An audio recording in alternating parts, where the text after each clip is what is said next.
You may have noticed that even though the British Empire is long dead, its effects are still brought up in political discussions today. Whether it's Labour MPs complaining about the Black Country flag saying the chains represent slavery in the British Empire, or open borders activists who use Britain's colonial past to justify their insane and dangerous immigration policies today. Well, Britain invaded all of these countries, so we must open our doors. The British Empire seems to be one of the biggest sources for white guilt, and the atmosphere of condemnation whenever somebody dares to be proud of their country. You can't be proud of Britain because it's done this, this and this in the past, didn't you know? All of this is stupid, obviously. And if you were to ask me the question of, was the British Empire bad? My answer would be, well, it did some bad things, but it also did some good things. It's not black and white. Are we going to hold the Roman Empire to the same standard as we hold the British Empire, despite the clear and obvious advantages that the Roman Empire provided society that we still benefit from today? Are we going to throw all that away because they enjoyed crucifying people from time to time? I don't think so. Secondly, applying modern-day ethical and moral standards to people who lived hundreds of years ago is just... please, that's ridiculous. No nation, no country, no civilization throughout the entirety of history will ever be able to stand up to your current modern-day ethical and moral standards. It's just the way it is. But nevertheless, the British Empire is always constantly portrayed as this evil body, something we modern Brits should be ashamed of every single day. One of the biggest reasons for this is slavery, a topic that is constantly brought up in modern political debates, as if it matters in 2017. And yes, the British Empire was involved with slavery for a time, as was literally every other nation in the world back then. Or close enough. But we only ever hear one side of that. We only ever get taught one side of that in school. We never get taught, for example, that the British Empire was actually the catalyst for ending slavery, or that Britain went to great expense to end slavery and to free slaves. That's what I want to explore in this video. Because quite frankly, I'm sick of this one-sided tale being exploited in modern-day political discussions. I'm sick of history being skewed to one side of the political divide. So let's get started. Now, I have to say, when I was researching this video, Google made me laugh numerous times. For example, if I wanted Google to tell me how did slavery start in Africa, I would expect it to tell me about the African slave trade, and the Egyptians who used slavery, and the Middle Eastern civilizations who went to Africa, enslaved people and took them back to Islamic countries. There's lots of history to draw on there. But Google gives me this answer. The Atlantic slave trade developed after Europeans began exploring and establishing trading posts on the Atlantic west coast of Africa in the mid-15th century. The first major group of European traders in West Africa was the Portuguese, followed by the British and the French. But notice how the question says, how did slavery start in Africa? Not, how did the Atlantic slave trade start from Africa? No. How did slavery as a broad umbrella term start? And then Google focuses completely on the Atlantic slave trade. When we know, after doing only a little bit of digging, that African states played a key role in the slave trade. Slavery was already a common practice among sub-Saharan Africans long before the involvement of the Arabs, Berbers, and Europeans. A common practice in Africa long before the involvement of Europeans. Google conveniently didn't mention that. Additionally, the Arab trade of Zanj slaves in Southeast Africa is one of the oldest slave trades, predating the European transatlantic slave trade by 700 years. How many of you were taught that in school, huh? So slavery in Africa has been going on for hundreds and hundreds of years before the Europeans even went there. Yet slavery as we think of it today is a very Eurocentric issue. We're just scratching the surface here, guys. Here's another question posed by Google. Another perler. Who first started slavery? Who first started slavery? Now, those of us with even just a basic knowledge of history know that ancient civilizations used slavery, right? I'm not saying they started, but it was around thousands of years ago. It was a common practice. Let's see what Google says. Slavery in America began when the first African slaves were brought to the North American colony of Jamestown, Virginia in 1619. Again, we've got a language problem here, don't we? The question doesn't say when did slavery start in the United States. The question says who first started slavery? I mean, this is just amazing to me. No wonder people have a skewed perspective on this stuff. Let's continue. How long has slavery existed in the world? In the world? How long? The correct answer would be thousands and thousands of years. I don't know the exact number, but according to Google, 245 years. Explain to your students that the first African slaves arrived in the New World in the 1620s. So once again, And what's even worse is this appears to be a teaching resource for American teachers. And I know Google is an American-centric site, but the wording of this question and the answer that follows is clearly slanted. How long has slavery existed in the world?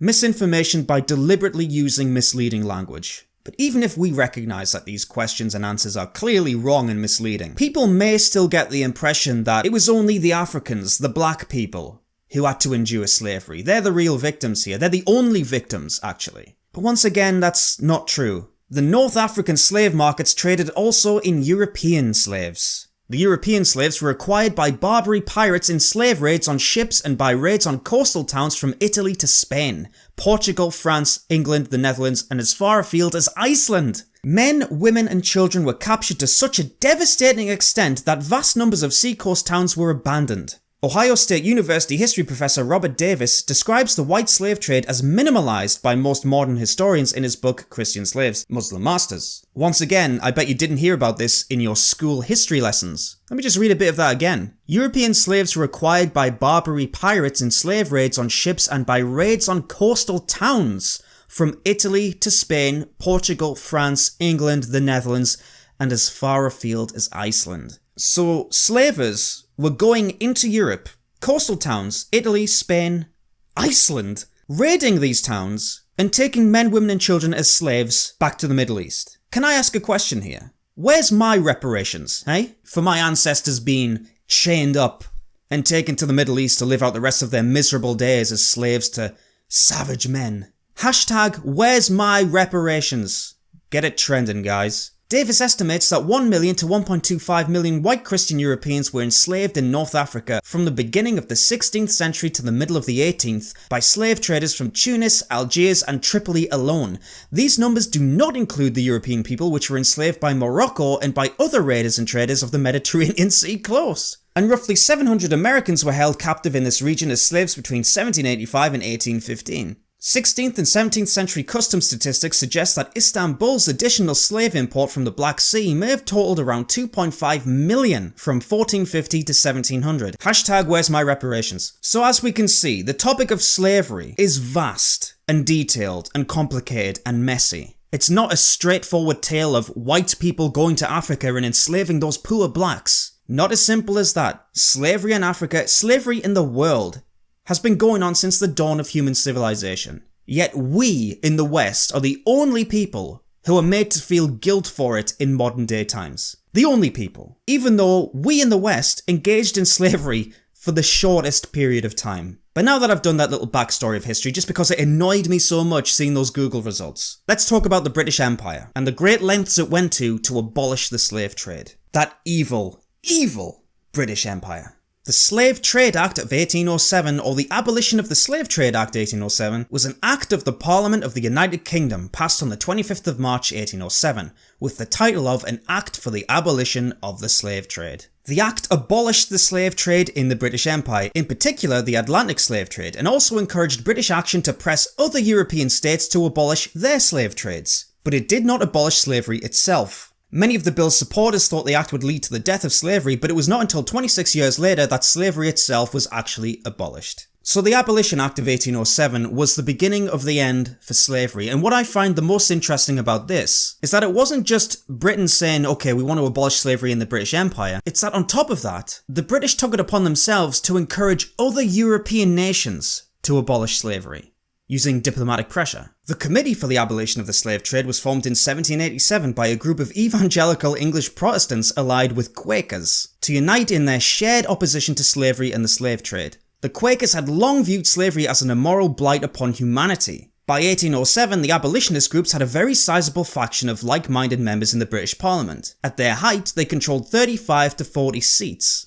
That's a lot. Known as the Saints, the alliance was led by the best known of the anti-slave trade campaigners, William Wilberforce. What a great name, Wilberforce. Who had taken on the cause of abolition in 1787 after having read the evidence that Thomas Clarkson had amassed against the trade. William Wilberforce, there's the guy you need to thank, everybody. What a handsome man he is. Or was. The bill was first introduced to Parliament in January 1807. It went to the House of Commons on the 10th of February 1807. On the 23rd of February 1807, 20 years after he first began his crusade, Wilberforce and his team were rewarded with victory. By an overwhelming 283 votes for to 16 against, the motion to abolish the Atlantic slave trade was carried in the House of Commons. The debate lasted 10 hours and the House voted in favour of the bill. The bill received royal assent on the 25th of March 1807. So they didn't just win, they won overwhelmingly in the House of Commons, and I've always been told that Britain at that time was a horribly racist nation. That everyone just hated non-white people. There's no way that this would ever have happened, apparently. An overwhelming victory to abolish the slave trade. That's not what I've been told, ladies and gentlemen, and I'm sure you can relate. But how did the British Empire put this into action? It's all very well saying it, it's another thing doing it, as we all know. Britain used its international strength to put pressure on other nations to end their own slave trades. The United States acted to abolish its Atlantic slave trade the same month, on the 2nd of March, but not its internal slave trade. Britain continued to press other nations to end their slave trade with a series of treaties. The 1810 Anglo-Portuguese Treaty, whereby Portugal agreed to restrict its trade to its colonies. The 1813 Anglo-Swedish Treaty, whereby Sweden outlawed its slave trade. The 1814 Treaty of Paris, whereby France agreed with Britain that the slave trade was repugnant to the principles of natural justice and agreed to abolish the slave trade within 5 years. The 1814 Anglo-Dutch Treaty, whereby the Netherlands outlawed its slave trade, and the 1817 Anglo-Spanish Treaty, that Spain agreed to suppress its trade by 1820. So Britain, at this time, isn't really acting like the colonial monster that I've been told it was. Instead, it's acting like an annoying, well, social justice warrior, if we want to be frank. Going to everyone, knocking on everyone's doors and saying, listen, we've got to stop this. We've got to stop this horrible, barbaric, repugnant, inhuman act. And using its diplomatic strength and international power, all these other European countries agreed to Britain's requests. Now that just shows you the influence that Britain had at the time, an influence that we sorely lack now. I mean, it's depressing really, isn't it? The Royal Navy established the West Africa Squadron, or Preventative Squadron, at substantial expense in 1808 after Parliament passed the Slave Trade Act. The squadron's task was to suppress the Atlantic slave trade by patrolling the coast of West Africa. With a home base at Portsmouth, it began with 2 small ships, the 32-gun 5th-rate frigate HMS Solbay and the cruiser-class brig sloop HMS Derwent. At the height of its operations, the squadron employed a 1/6 of the Royal Navy fleet and Marines.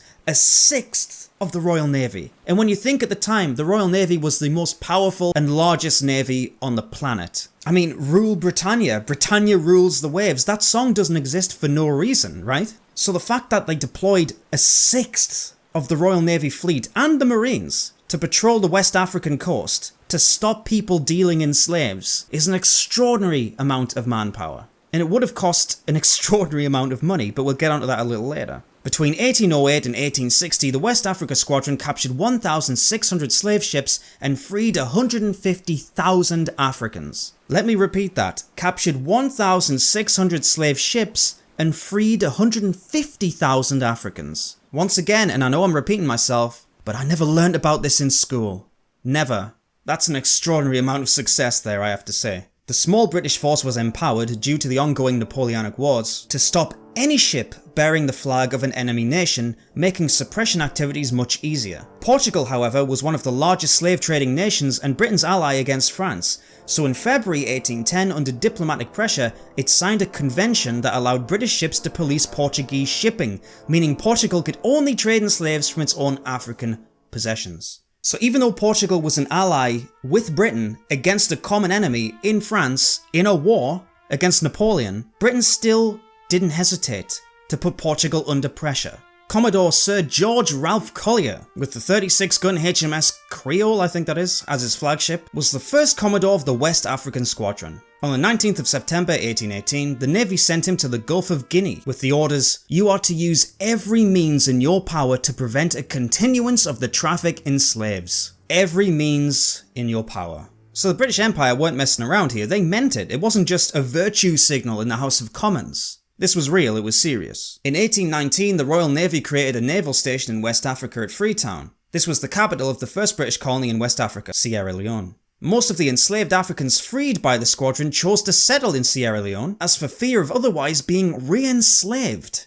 From 1821, the squadron also used Ascension Island as a supply depot before this moved to Cape Town in 1832. So slaves that were freed by the West Africa Squadron decided to resettle their lives in Sierra Leone, the first British colony in West Africa. Why would they do this if the British were such horrible colonialist evil monsters? I just don't know. Couldn't tell you. As the Royal Navy began interdicting slave ships, the slavers responded by adopting faster ships, particularly Baltimore clippers. At first, the Royal Navy was often unable to catch these ships. However, when the Royal Navy started to use captured slaver clippers and new faster ships from Britain, the Royal Navy regained the upper hand. One of the most successful ships on the West Africa Squadron was one such captured ship renamed the HMS Black Joke. She successfully caught 11 slavers in 1 year. It's quite incredible really, beating the slavers with their own ships.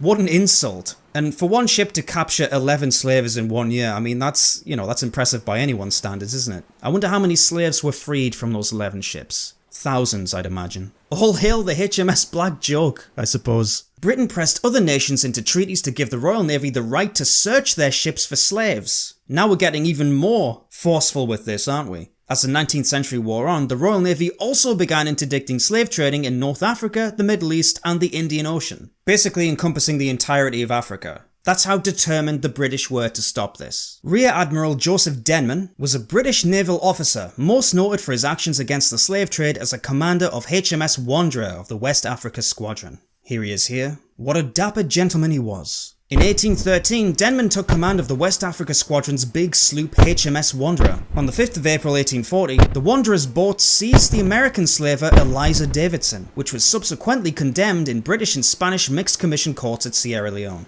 On the 12th of May, Denman took the Josefina, a Portuguese schooner fitted for the slave trade, as a prize. "I shall take your ship as a prize, my good man." On the 3rd of June, he took the schooner Sao Paulo de Leando as a prize. I hope I'm saying that right, and probably not. On the 9th of June, he took another schooner fitted for the slave trade, the Maria Rosaria. On the 3rd of July, he took the Pombina out of Havana and fitted for the slave trade. On the 29th of December 1842, a prize court awarded the Wanderer's crew a tonnage of bounty and moiety of proceeds for Pombina. This guy worked hard. What a work ethic. Bloody Joseph Denman. How come I've never heard about him? Interesting. He's not done yet though. In 1840, while negotiating for the release of 2 Britons, Denman also negotiated a treaty abolishing the slave trade in the territory of the Galinas, liberating 841 slaves. At the same time, he destroyed the barracoons, which were large slave-holding depots, on the banks of the river. The Admiralty initially praised his actions and promoted him to captain in August 1841, and he left Wanderer on the 23rd of August. Lord Palmerston stated, "Taking a wasp's nest is more effective than catching the wasps one by one." What an incredible guy, Joseph Denman. The work he did in the West Africa Squadron saved countless lives, I'd imagine, freed God knows how many slaves, and helped the British Empire really impose the abolition of slavery. Made everyone aware how serious they were, and how, quite frankly, they weren't going to take any shit. Denman Island off the coast of British Columbia, Canada is named after him, as is Denman Street in Vancouver. So if any of you live in any of those places, that's how they got their name, after Joseph Denman. Between 1830 and 1865, approximately 1,587 men died on the West Africa Squadron from a variety of causes: disease, killed in action, and accidental deaths. 1,587 British men died in the West Africa Squadron freeing slaves. Yet I never hear about these men. I never hear about them. I don't know if there's a memorial dedicated to these men. I tried searching for one on Google, I haven't found one yet, maybe I'm wrong, but I couldn't see one. This tale, this story, isn't widely known, yet over 1,500 men died freeing slaves, and who cares? Who gives a monkeys, eh? Because there's a historical narrative that we must subscribe to, and that narrative is the British Empire was evil, it was terrible, it did nothing good ever. It's a disgrace, actually. The sacrifices all these men made, for what recognition? Doesn't seem like any. This actually really annoys me, it really does. But at least more of you now will know about these men, and I hope down the line we can recognise them as the heroes that they were. Now, I mentioned that the British Empire went to great expense to abolish the slave trade, and I wasn't wrong. In fact, on the 31st of October 2014, this news story came up.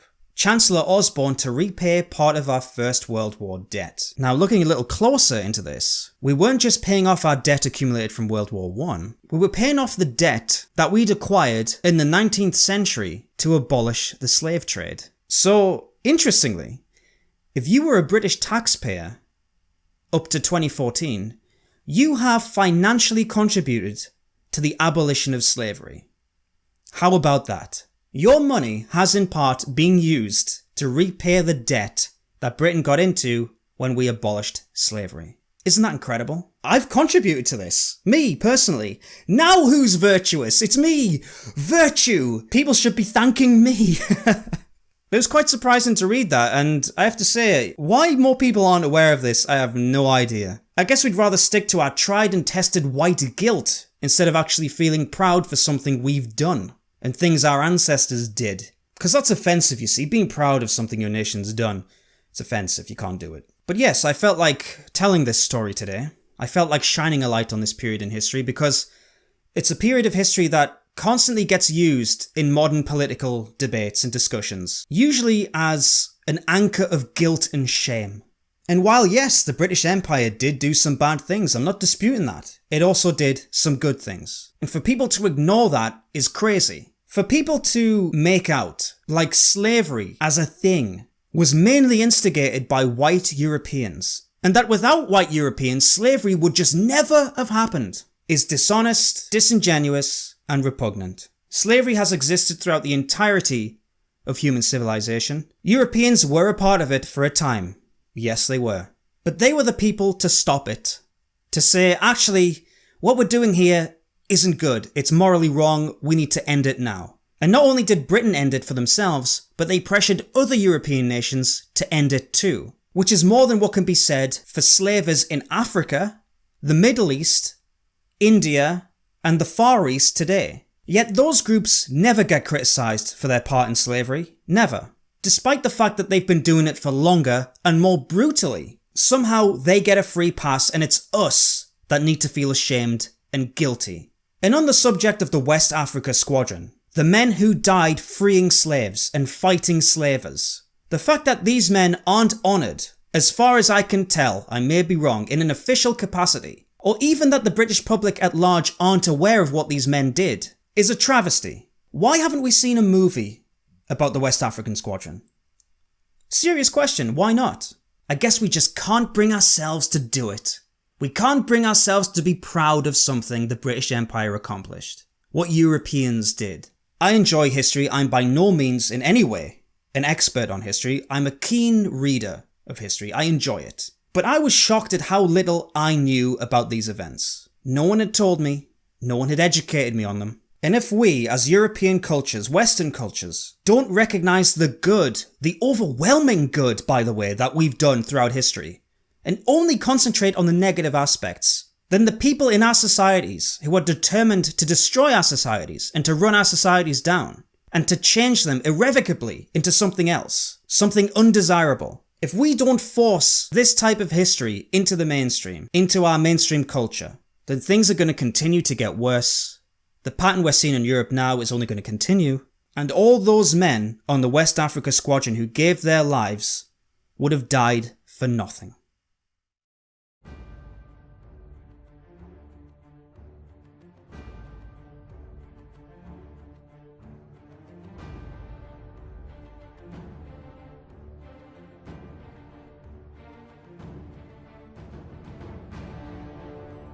Thank you very much once again everyone for watching. I know this video is slightly longer than usual, but I thought it was a very interesting subject and I hope you enjoyed it. Thank you, as always, a million times to my patrons who have so generously donated to my Patreon. Your contributions help make this sort of video possible, and I would very much appreciate it if more of you would go and donate to my Patreon, so I can continue making content. My Facebook, Twitter and Minds accounts are also in the description box below with my Patreon link. Check them out, follow me, it's a good time. And until next week, I will see you later.